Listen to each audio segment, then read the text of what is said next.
Good evening, graduates, students, fellow members of staff, and ladies and gentlemen. My name is Donald McEwen, and I'm the chaplain to the university. And it's my pleasure to welcome you to this lecture to be given by Michael Palin here in the University of St Andrews. We are in the Younger Hall, officially opened in 1929. The Younger Hall is the venue we use in the university for graduations and most formal ceremonies. Some of you may have graduated here this week already. Some will return tomorrow for your graduation or to support someone who will be crossing the stage. Just as if this were a graduation ceremony, please now ensure that your mobile phone is switched off. And should the fire alarm go off, ushers will guide you to the exit nearest you. It's now my pleasure to introduce Professor Sally Mapstone, Principal and Vice-Chancellor of the University, who will introduce tonight's guest speaker.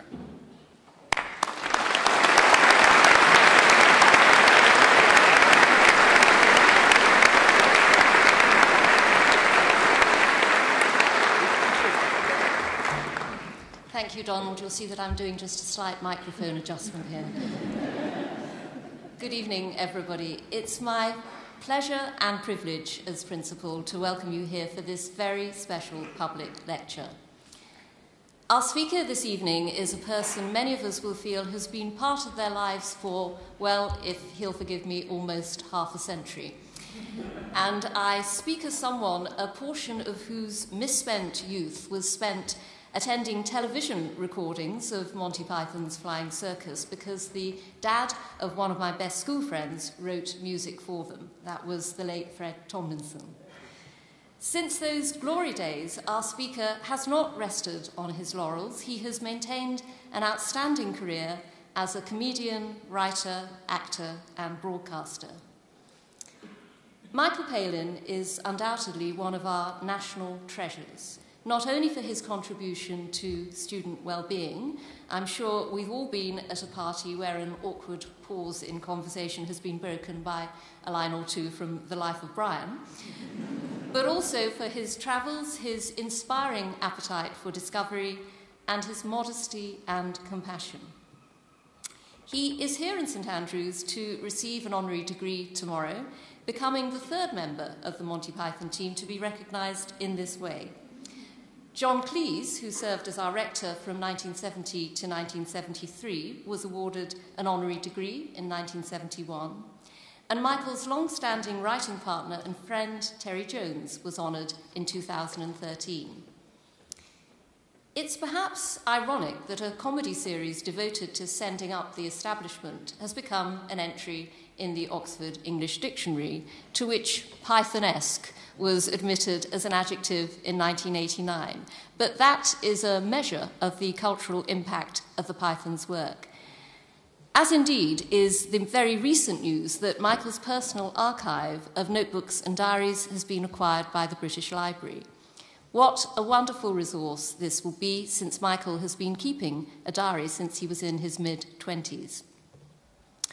In the post-Python years, Michael developed his career as an actor and writer. He won a BAFTA for his role as the incompetent assassin Ken Pyle in A Fish Called Wanda, and received critical acclaim for his portrayal of stubborn head teacher Jim Nelson opposite Robert Lindsay in Alan Bleasdale's controversial 1991 drama GBH.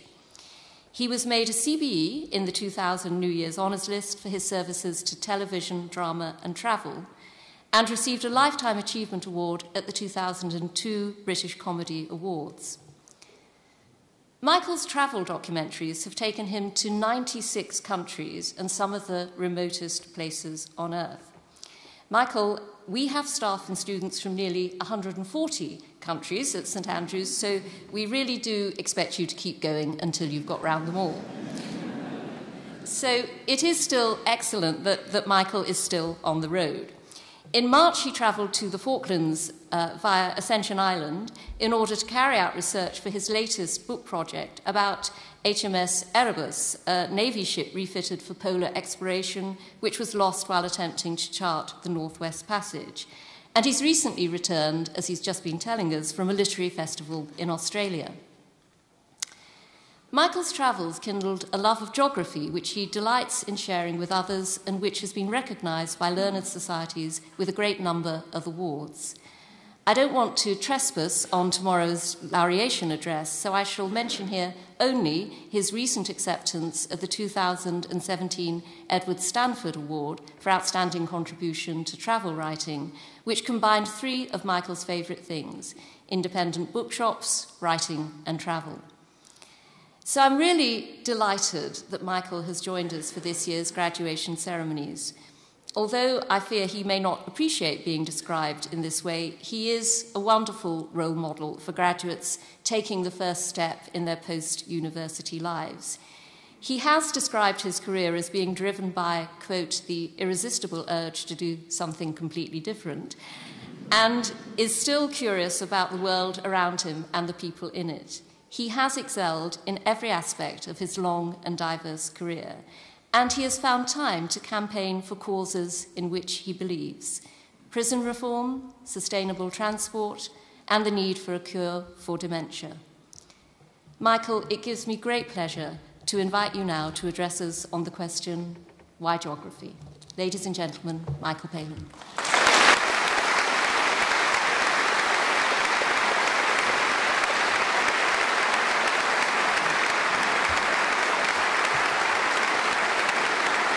Thank you, thank you, thank you, thank you.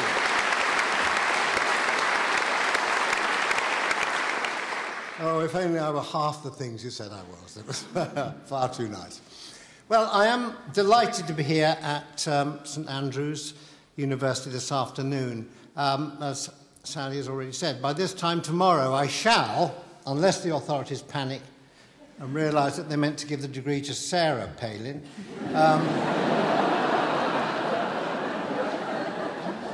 she can see Russia from her bathroom, be confirmed as an honorary Doctor of Science at this, one of the most famous, most distinguished, most ancient universities on the whole of the Fife Coast. It's not every day either, Sally reminded me, that one receives such an accolade from a university of which John Cleese was once rector. He is, of course, now an ex-rector. His rectorship is no more, it's ceased to be, it's run down the curtain and joined the choir in Visibule.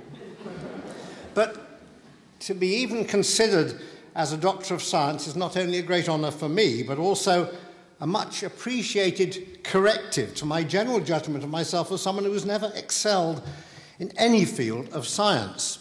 I'm a writer and an actor, for heaven's sake. Please don't expect me to understand molecules and semiconductors and the properties of molybdenum, even if I could pronounce it. But of course I'd forget what the powers that be at the university here at St Andrews have not forgotten, that specialisation can hide hidden interests. It can be a cloak which we wrap around ourselves to protect us from the impossible task of knowing everything. Actually, I always wanted to know everything, and I still do. But if there's one subject in which more of everything comes together than any other, the human and the physical, the social and the scientific, amazing stories, amazing statistics, it's geography. Yes, the G word. The cue so often for people to look slightly pityingly at you. You're interested in geography? I mean, come on, man, how are you going to meet anybody? Except, of course, I should say here that the heir to the throne read geography at this very university and met somebody here at St Andrews who is now Mrs. Heir to the Throne. So, that's so much for that. I hope by the end of my talk today I'll be able to show you that the really sad people are not geographers, but people who really don't grasp that geography is not a weird specialisation for people who put their shoes on the wrong feet. Geography is for everybody. It's a subject that's at the core of our everyday life. It affects all of us as soon as we step outside our door in the morning, even before, if you think of the geography of a breakfast table, where food comes from, how much we pay for it, how and where it's grown. So it is with many other mundane essentials of life, such as transport systems, where our water comes from, how our weather patterns work, why we live where we live, how we recycle, where we get our energy supplies, how we build, where we build, and what we build. In any of these debates, the geographer's voice, with its specialist knowledge, has a vital contribution to make. Now, I don't want to sound like a reformed alcoholic, but I would like, in the short time we have, to put the case for geography by talking about the part it has played throughout my life. And I warn you, I will be illustrating my argument with some of my favourite holiday snaps. Do leave now. A love of geography, a feeling of wanting to look round the next corner or over the next hill, took root very early on in my life. I remember my mother telling me that even as a baby, I couldn't stand being stationary. If I was left outside in my pram, I would take my clothes off, one by one, until eventually someone, fearing they'd take the blame as I died of exposure, would come up and take me for a walk. Now, this could be interpreted either way, either as the first signs of a future traveller or the first signs of a future male stripper. But I don't think I'd be here today if it were the latter, as even an establishment as liberal and unconventional as St Andrews would be unlikely to offer an honours course in male striptease. I prefer to think that what was being demonstrated was an innate propensity for restlessness, for wanting to know what the world looked like somewhere else. As I grew up, this inclination was nurtured from various sources, a love of stories set in exotic places. The first book I was ever given was Tales of the Arabian Nights when I was 7, Love from Daddy for your birthday. And later by any book set in exotic places. This included all the Biggles books, of course. Biggles Flies North, Biggles Flies South, Biggles Flies Undone. Thank you, Eric Idle.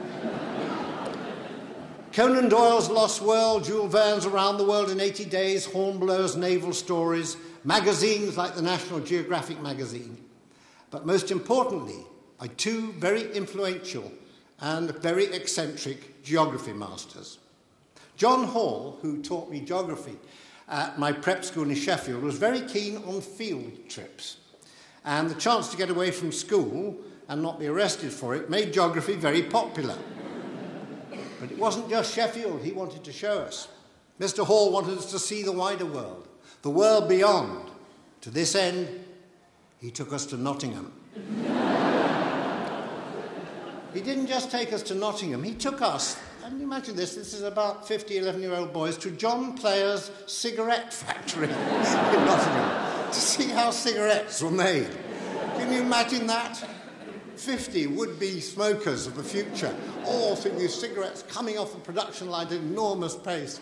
At the end, we were very fed up that we were given packets of 50 fags for our parents, whilst we were all given ashtrays. Very useful indeed at that time. When I went on to my public school at Shrewsbury, I fell under the influence of another characterful geography teacher called David Brown. Mr. Brown, who later became a Rajneeshi, caused great consternation in some quarters by equipping the geography room with enormous wall-to-wall pull-down maps made in Germany. Now, it wasn't that long after the Second World War, and a number of Conservative masters took a very dim view of his using enemy maps to educate young British lads. Mr. Brown held his ground. He maintained they were much better and much clearer than any of the British maps. And he was right, and he won his battle. How proud he would have been to know that 10 years later, when we did a Monty Python show in Germany, I had to learn all the verses of the Lumberjack song in German. Ich fälle Bäume, ess mein Brot, ich gehe auf das WC. Am Mittwoch gehe ich shopping und kaufe Keks aus Café. Bin ein Holzfäller, fühle mich stark, schlaf des Nachts und Hack am Tag. Anyway, I can still remember it. Anyway, so why, with geography in my blood, did I end up reading modern history at Oxford? Well, the same reason that for many years has plagued an education system in which art and science are all too often placed at opposite and incompatible ends of the spectrum. They divide science and humanities at Oxford in a way that was as real as the Pennine Hills that separated Yorkshire and Lancashire when I was growing up. And in my case, the humanities won, and I ended up graduating from Brasenose College with a modern history degree. But my sense of geography never really deserted me, and in fact, it continued to manifest itself in all sorts of unusual ways. When we were thinking, for instance, of where to shoot Monty Python and the Holy Grail, I suggested to my friend Terry Jones, who was directing, that instead of shooting in London studios, we should use Scotland, where the scenery was grand and dramatic and free. Mind you, the National Trust for Scotland didn't really agree with this and were not entirely helpful. They read the script and refused to let us operate any of their facilities in Scotland, saying that the script was incompatible with the dignity of the fabric of the buildings. I have to tell you, buildings where they put heads on stakes and poured hot oil down on top of people coming over. But anyway, not comedy that time. However, another wonderful Scotsman, Hamish McInnes, helped us greatly and really saved our time in Scotland. Hamish McInnes was the head of mountain rescue in Glencoe, and he was also quite a mischievous man and a great sense of humour, and he said he would help us do whatever needed to be done. So Hamish it was who at one point in the story, the knights have to cross the bridge of death above the gorge of eternal peril. And they're asked simple questions. What's your favourite colour? Blue. No, yellow! And off they go, way! Hamish, head of mountain rescue, was the man who threw the bodies into the gorge of eternal peril, one after the other. I often think what it must have been like for some sort of tourist driving up through Glencoe and saying, my God, there's somebody there throwing people into a gorge. Quick, quick, bring mountain rescue. He is mountain rescue. It was great fun, actually, filming, because we had very little money, so we drove our own vehicles. And I remember on the first day, 5 knights in full armour in a VW going up the road. This caused a few people coming the other way to veer off down into the stream. Anyway, geography began to appear with increasing frequency in much of my work, from ripping yarns to great railway journeys. And it was my great railway journey documentary that years later was to finally bring work and geography together in a way I could never have expected. And this is what happened. In 1980, I was on a chat show, a radio show, I think, and we were talking about transport, and I was extolling the virtues of travelling by train and railways and having a good railway system. The next morning, I was rung up by a producer from Manchester who said, I'm from the BBC, we're doing a series called Great Railway Journeys of the World, and I heard you being really sort of strongly defending railways and all that sort of thing. If you're really interested, we'd love you to be one of the presenters. So I said, well, where are these great railway journeys? He said, well, there's one along the Zambezi River, one's going through the Rockies, there's one going down through southern Brazil, and there's another one going through Russia. I said, you're on, absolutely. You know, geography, boom, boom, boom, boom, boom, fine. He said, the only problem is they've all been taken. There's only one left. Oh, yes. I said, what's that? He said, London to Crewe. Anyway, I'm very, very glad that I said yes to London to Crewe, because in the end it was extended all the way up to the longest journey you could do in Britain, from London to the Kyle of Lacouche. And it was a great programme to do. And it must have given me, who was then just a comedian writing silly jokes and acting, must have given me some street cred, because 7 years later, I was again run by someone from the BBC, this time from BBC Television, saying, look, we've got an entirely new kind of documentary we want to do. It's based on Around the World in 80 Days, the Jules Verne story, and the idea is that there should be a presenter, someone should follow Jules Verne's route as it is nowadays, not using any transport that he didn't use, so no flying, and see if we can do it in real time. And I know you do documentaries because I saw your Great Railway documentary, so we want you to be the presenter of this series, because you've got all the combination of the humour and the wit and the knowledge of geography, the excitement, the feeling of adventure. So I just said again, oh yes, I'll do it. It was only later in the journey, when we actually were in Madras waiting for a ship that had been burned out to turn up, and having to take another ship at the last minute, when one of the directors, who'd had a few beers, admitted I was the 5th person they'd asked to do it. But still, again, I was extremely glad that I said yes, because, as you will see from some of the photos, making it up as we go along, we did produce a series which seemed to excite people about travel, seemed to be able to show people the rest of the world without it being necessarily political or social or anthropological, just somebody trying to find their way around the world and having to use local people. It was much more successful than any of us ever expected. The BBC gave us another series after that called Pole to Pole, and we've done 5 more since then. Well, it's impossible for me to convey in words the extraordinary sights and sounds and people and places and strange meals and dreadful toilets that I saw in all these series. So this is where my holiday snaps come in, and I've put together a selection of images which I find very hard to forget. So these are rather a scattergun approach, but these are some of the images that are strongest in my mind from my journeys around the world.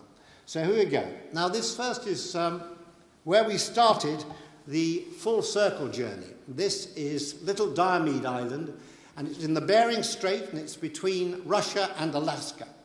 And there's Little Diomede Island, and just further along, the volcanic core of another island called Greater Diomede. Between the two of them, the international date line runs. So Little Diomede is 24 hours a day behind its neighbour.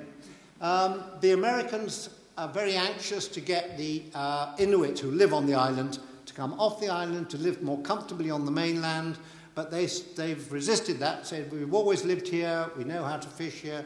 So we were allowed to go to the island to begin our journey all the way around the Pacific Rim.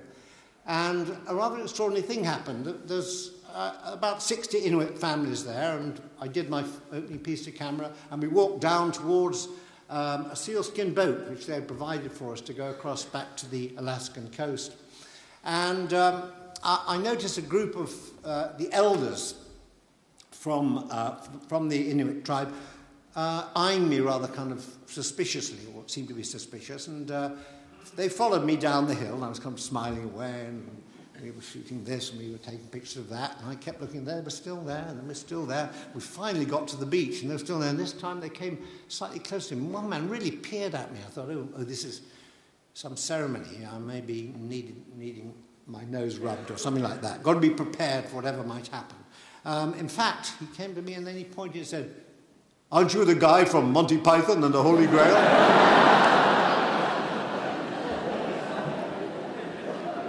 I kid you not, they'd seen it the night before on television. And they'd hated it. Another extraordinary seminal place in the history of the world, this is the Khyber Pass, one of the most significant geographical features anywhere in the world, because there I am this was the start of the Himalaya journey. I'm in a Pakistan military position there, and looking out beyond there, you can see that is the Khyber Pass, that's the road that comes up from Jalalabad, and so many armies have come through there through history. It's the gateway to India, and an extraordinary place to be able to be. At the time, they were looking for Osama bin Laden in the hills on either side, and there were a lot of undercover Americans there. But you could see them, they were all about a foot taller than anybody else in the market, and had no hair, so it was fairly obvious cover. Anyway, this is just sticks in my mind, really, because it was an extraordinary sort of concatenation of different sort of cultures. These ladies here obviously are Dutch, but can anyone give me a clue as to where they might be? Which country in the world do you think they are? It's not Holland. Absolutely right, Michael. Japan! These people are in Japan.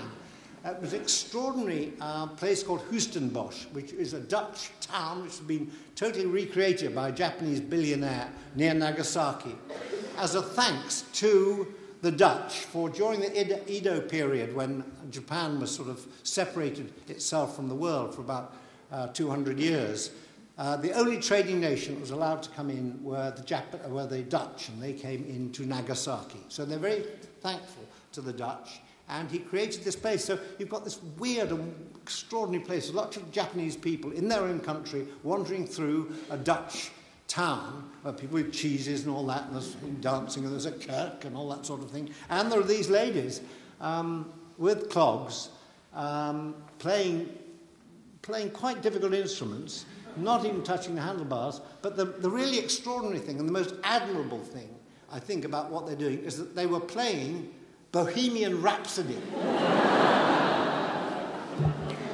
Nothing easy like Teddy Bear's Picnic. This is Mauritania, a country I never thought I'd visit, and one of the great joys of doing our television series was that we took an audience along with us who probably never even heard of the country, as I hadn't, and wouldn't go there. And about 8 million people saw our journey through Mauritania. There isn't much happening in Mauritania. It's largely desert, but there's a huge iron ore complex in the middle of it. And about 50% of Mauritania's economy is based on iron ore. And these huge long trains, about 2 miles long, travel every day from Zourat in the centre of Mauritania to Nouakchott on the coast. And everybody uses them. This is the great thing about Africa. Trains tend to get they're there, so everyone will use them. You don't necessarily have to have a ticket. These people are just shepherds with their goats. The train was going so slowly, they climbed on, put the goats on top of the iron ore, and on they go. The other end of the train was rather more wonderful. Oh, I'll come to that later, actually, but gosh, I'm zipping around. This is Saudi Arabia. This is someone's design for a roundabout. Yes, exactly.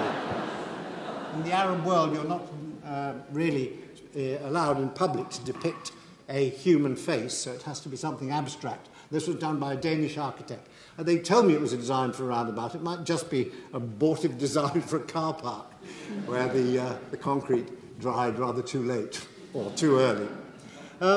This is in the Black Sea. This was a wonderful moment. The mud in this part of the Black Sea is very therapeutic. And this was a clinic near Odessa, and lots of people on the beach putting the mud on the various parts of their bodies, particularly arthritic, bad joints, rheumatic joints. And so lots of people looking like sort of crossword puzzles with bits of black and white all over the place. And I was actually asked if I would go to the clinic and have some mud treatment. And the director said, Michael, you're going to, just go in there. And there was a tiled floor, there was a little plinth, and there's some towels, and they put the mud on the top. And they said, all you've got to do is just come out and you lie on the mud. But they said, the director came rather anxiously just before we were going to shoot it and said, they do expect you to be naked, so this may go out after 9 o'clock. This may go out before 9 o'clock. So when you come out, please take a little bit of care. I said, yes, I know what you mean. So as I came out sort of rather coyly like that. But it was a wet floor, there was mud.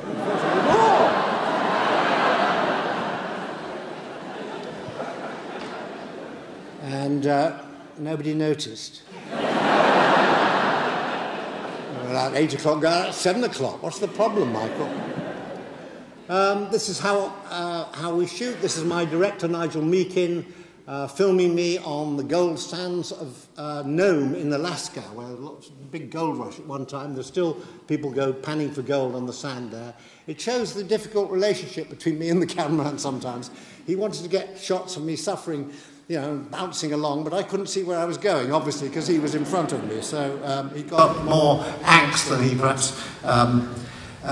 perhaps hoped for there. Nigel's been with me in all the journeys. 8 series we've done together, Nigel Meakin, the most brilliant cameraman, and really I credit him. At least 50 or 60% of the success of the series come from his wonderful pictures. Soundman also very assiduous. Here he is trying to do an interview with a yak on the Tibetan plateau. The yak doesn't want to know. Again, this is another African train. I love the trains in Africa. This is called the Nile Valley Express, and it goes from northern Sudan to Khartoum. and it's in a pretty dilapidated state now, as you can see. It's almost falling apart.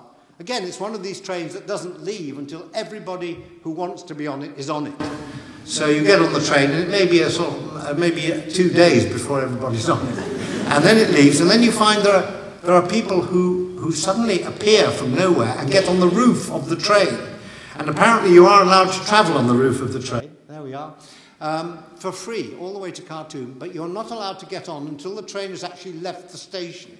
So it's a nightmare for health and safety reasons. The train starts to move, people suddenly rush on, up the steps, onto the roof, and lie there in the burning, burning sun. I went up to talk to some of them. There was a young man there who was a student in Khartoum. We got talking, and he said, you know, well, I always travel this way. I always travel. It's free, you know. I mean, do people in England not travel free on the roof of the train? I said, no, they don't. Is it expensive? I said, no, it's not expensive. Just we have bridges. And there we are. This is the back end of the iron ore train, where there is about 3 compartments. And I love this picture taken by my great cameraman, Basil Powell, because I'm not quite sure if the baby's being thrown in or thrown out at that moment. If it's being thrown in, that is amazing marksmanship. That's a real bullseye to get a baby in through there, I thought. But that's the great train through Mauritania, the one great railway. I showed this picture because this was the crew of a dhow called Al Sharma, the Swallow. And they really changed my whole attitude to travelling. And what happened was that when I was asked to do Around the World in 80 Days, I loved the thought of seeing the world. That was going to be incredibly exciting. But I suddenly realised when we started, what was I supposed to be? Was I supposed to be me? Was I supposed to be an actor? Was I supposed to be... What kind of presenter was I supposed to be? So I did a sort of act of, you know, Phileas Fogg, slightly sort of fogyish Brit going around the world. And we came to Dubai by mistake. We were supposed to have gone to Oman, but everything went wrong with the ships, and the only dhow we could get to take us across to Bombay was this one here. Crew of 18 Gujarati fishermen. None of them spoke English, apart from the captain, who had a few words of English. And they said they would take us. And we became completely dependent for 7 days, a very slow movement, on these people from Gujarat. It was a wonderful coming together of us with all our equipment, with all our technical expertise, with all our experience of filmmaking and all that. We were entirely dependent on people who were living in a very, very simple way. I mean, the loo was on the back of the boat. I don't know if I can see that, but well, you can just see it. Yeah, no, you can't. It's on the other side. The loo was on the back of the boat. They never went to sleep at night, which could be wonderfully awkward at times, because one night I remember I was feeling very, very ill. We went to bed about 9. There wasn't much to do. Everyone slept on deck. You just slept on the deck of the ship. And I just felt not very well. And I got up to go to the barrel at the back of the boat, which was the loo. And as I got up, they all looked at me. They called me, Michael, hey, come over here, come and talk to us. I said, no, I'm not feeling too good again. So I went to the back, to the barrel at the back, came back, and I thought, please, God, and so I went to sleep again. Then woke up about 2 hours later, and it was even worse.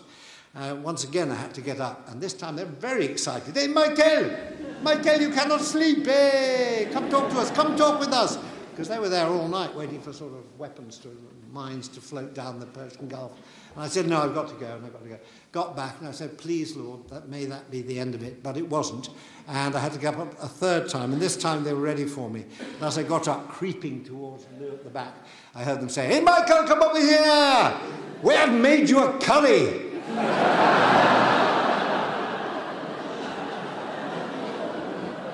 But a wonderful group, man. There's the captain, there's the purser and navigator. They navigated with an old sextant, and here I am showing them on my blow-up globe the journey I'm taking through the world. Anyway, at the end of that, at the end of this journey, when we said goodbye to them, we all we'd all sort of bonded together in a certain way. And what I had learned was that there was no point in pretending to be somebody else. I might just as well be me. It was the best way to make contact with these people. It was the best way I could communicate with them, just being me. Be as confused as you want. Ask what stupid questions you want. Don't worry about making a complete fool of yourself. And that, I think, became the template for the character, or rather, the way I played the rest of the series. So I really thank the people on El Sharma. This is Ladakh in northern India, and this man by the side of the road, his truck's turned over, as you can see. Ladakh, rather spectacular. It's part of India, so they have a lot of...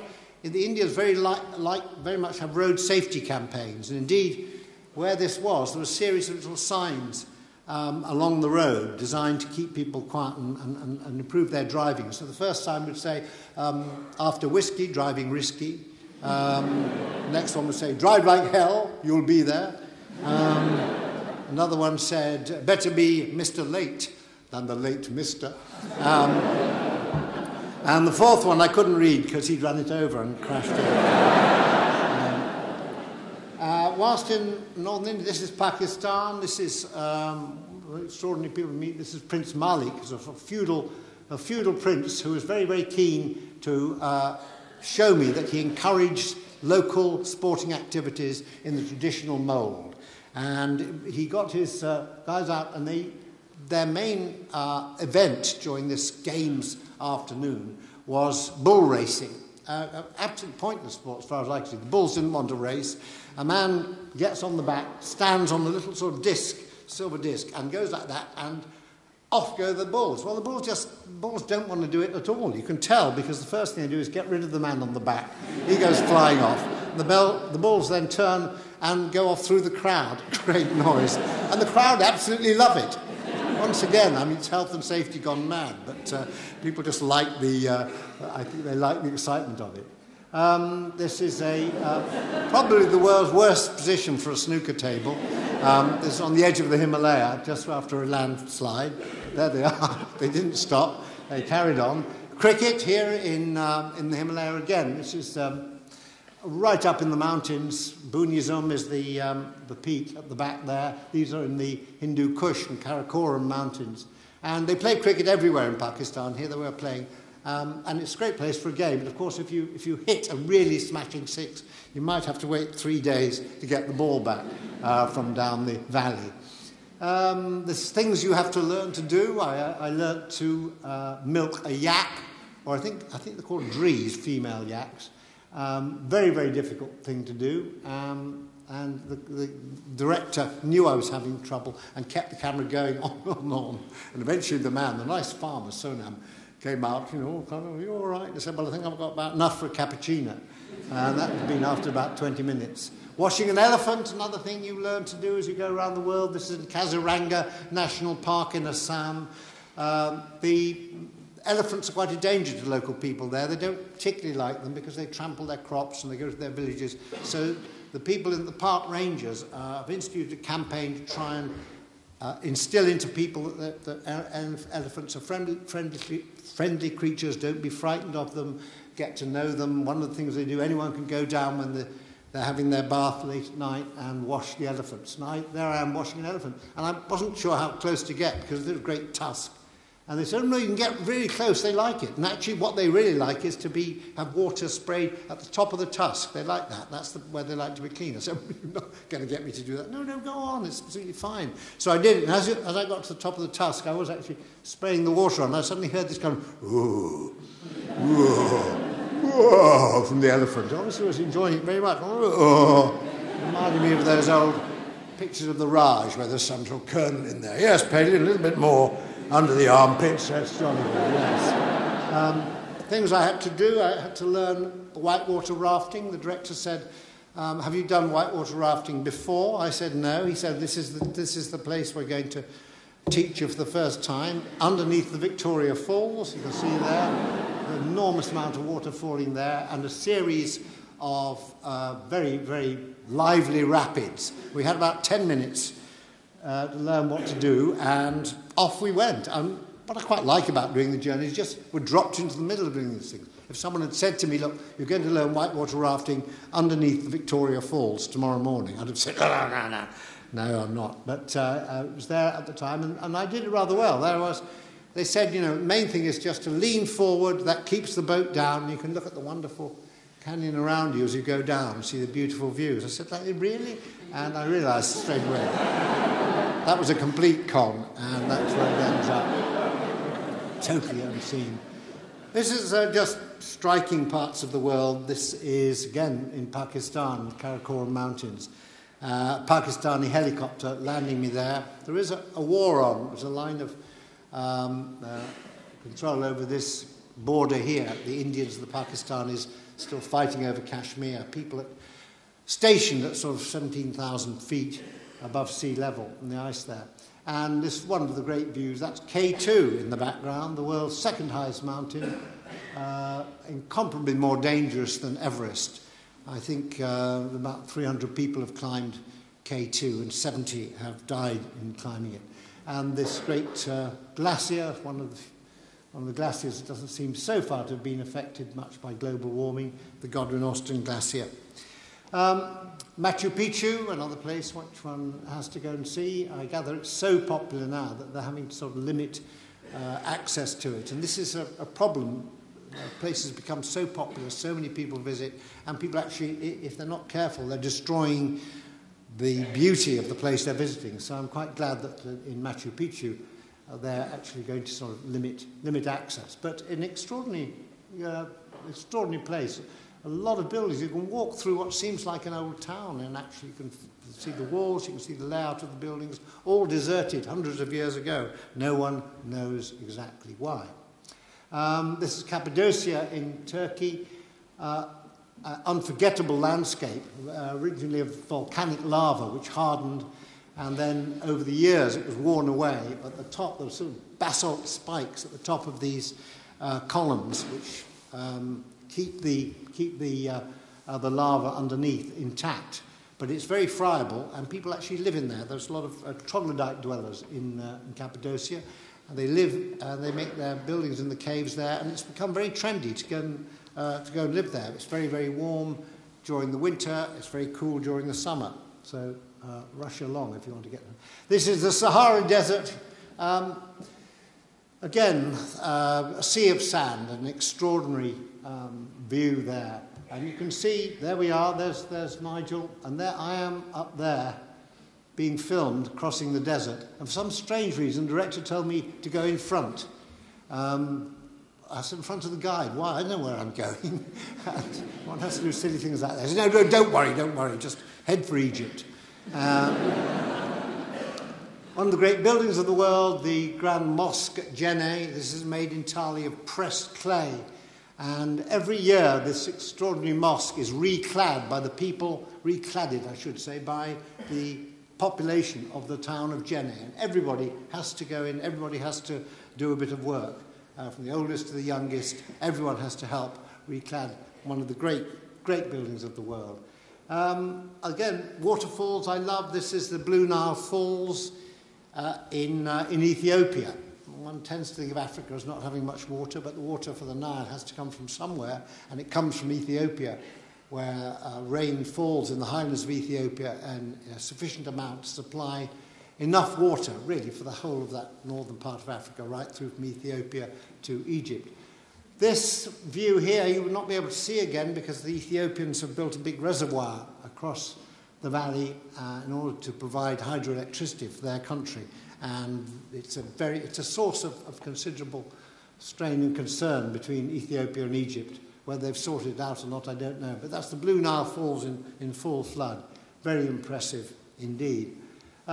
This is just sort of people you meet. This is in Bhutan, and right up in the very northern part of Bhutan, I met a farmer who was also a poet, and he'd written a love song to a yak. And it had been very, very popular. It had been top of the Bhutanese hit parade, and he'd been to see the king and personally sung it for him. And so he sang me this lovely song. It was very, very beautiful. And there I am saying, that's a lovely song. And then he said something to the interpreter, and the interpreter said, oh yes, he wants you now to sing an English love song. you might know. And I went a total blank. I couldn't even think of a single song, let alone a love song. Then I just thought of Lumberjack song, and there we go. It's pathetic, isn't it? And I sang it as a love song. I cut down trees, I eat my lunch, I go to the lavatory. On Wednesdays I go shopping and have buttered scones for tea. Anyway, you can see why he's saying, get off my mountain. What is this lunatic doing here? The Babas in Kathmandu, these are holy men who've taken a vow to eschew all their society and social mores, and they live on their own, but they are available for photo shoots at any point. And there we are, looking like a Roy Wizard group of the 1970s, something like that.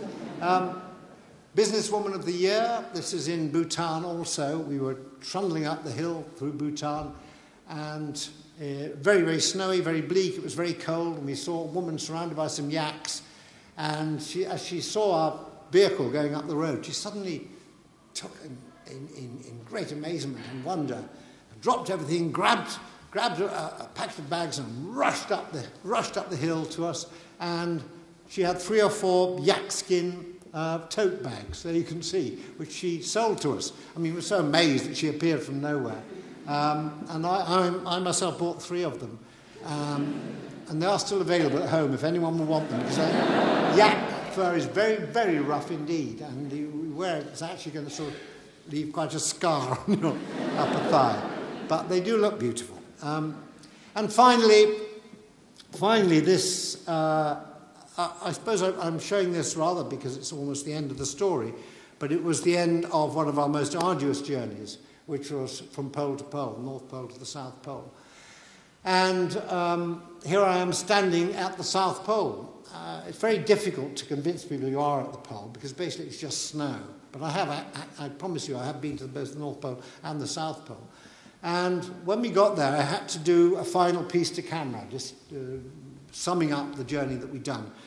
The only problem was it was very, very cold. It was like -50 with wind chill. And the cameraman came up to me and said, look, if you're going to do this, I don't know whether the camera's going to survive in the cold. It may steam up. Just get it right first time, please. Otherwise, we've had it. I said, well, no pressure there. So I had quite a bit to say. I kind of thought it through and what I was going to say. And I did my piece.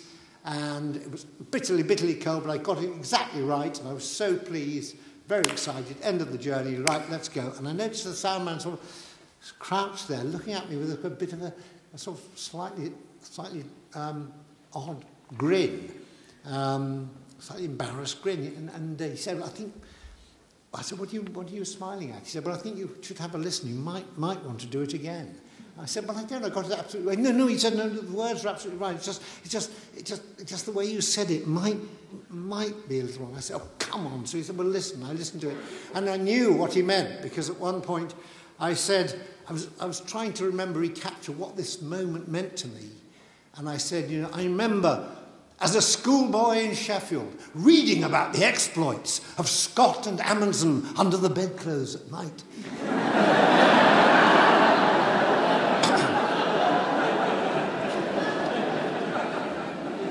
He said, you see what I mean? And I said, it's just your mind, Fraser. Of course, doing a second take, the camera didn't break down, but I virtually did. Having got it right first time, I was totally flummoxed. And I was going to start by saying, pointing out the fact that at the South Pole, you were getting altitude sickness. You're actually 10,000 feet above sea level. So I started saying, I'm here at the South Pole, 10,000 degrees here. Anyway, about take 7, I finished it. But anyway, that is, I think, a suitable place to end my very, very quick trawl of the holiday snaps. And just to sum up, why geography? I called this talk this afternoon, and I hope now you can see why a sense of geography has pervaded and enriched my life. How it makes any journey, however short, into something unique and appealing. The way the landscape lies, the way people dress, the food they eat, the state of the weather, the art, the architecture, it's all more fascinating if you know something about it. And I'm just so glad that though I left geography behind at Oxford, it well and truly caught up with me in the end. Thank you very much indeed. Thank you.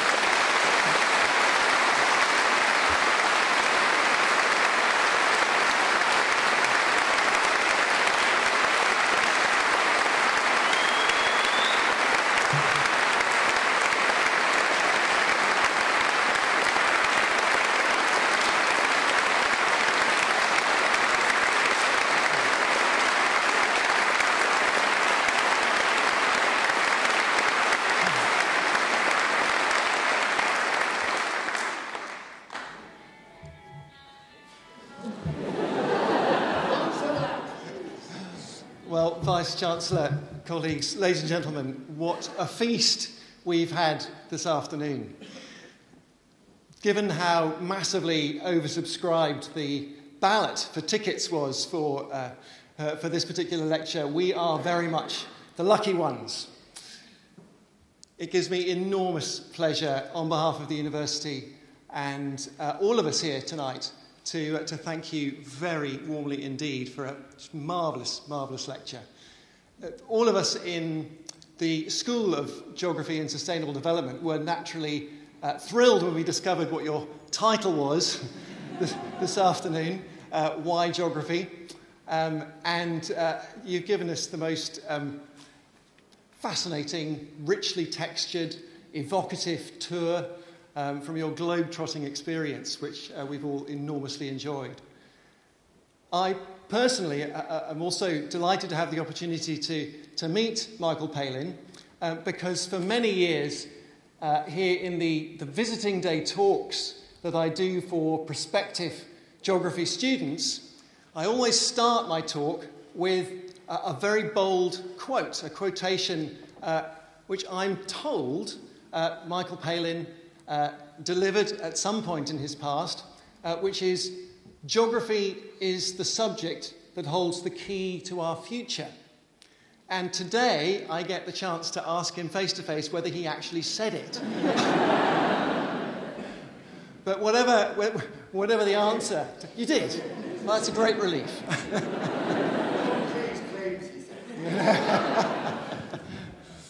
So it's been just wonderful to get your insights, fascinating insights, eclectic observations from around the world. I don't think any of us here tonight will forget this lecture for a long, long time. So, ladies and gentlemen, please join me in thanking Michael Palin once again for giving us such a memorable, memorable talk. Thank you.